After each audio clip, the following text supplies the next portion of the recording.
মহান বিজয় দিবস উপলক্ষে ১৬ ডিসেম্বরের প্রথম প্রহরে রাউজান ১০ নং পূর্ব গুজরা ইউনিয়ন বিএনপির স্থানীয় যুবদল নেতা জানে আলম শিকদারের নেতৃত্বে শহীদ মিনারে পুষ্পস্তবক অর্পণ করে।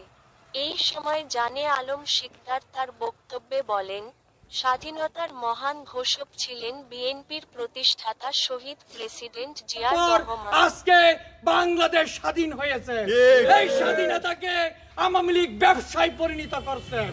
আমাদের নেতা শহীদ প্রেসিডেন্ট জিয়াউর রহমান এই দেশকে ইসলামী জাতীয়বাদী বাংলাদেশকে একটা আদর্শ রাষ্ট্র পরিণত করার যখন পরিকল্পনা করছিল, তখন পার্শ্ববর্তী ভারত সহ সারা দেশ ষড়যন্ত্র করে আমাদের নেতাকে শহীদ প্রেসিডেন্ট জিয়া রহমানকে দুনিয়া থেকে সরিয়ে দিয়েছে।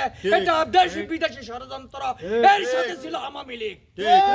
এলাকাবাসী, আমাদের নেতা রাউজানের মাটি ও মানুষের নেতা আলহাজ গিয়াসউদ্দিন কাদের চৌধুরীর নেতৃত্বে পুরো রাউজানে 15টা ইউনিয়নের মধ্যে স্বাধীনতা দিবসে আমরা বিজয় দিবস উল্লাস করতেছি।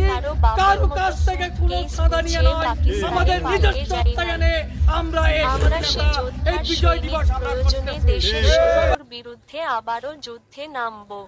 এতে আরো উপস্থিত ছিলেন জাগের হোসেন, ইকবাল, ফোরকান, আলম, হাসেম, বেলাল, শহীদ, শাহেদ, মারুফ প্রমুখ।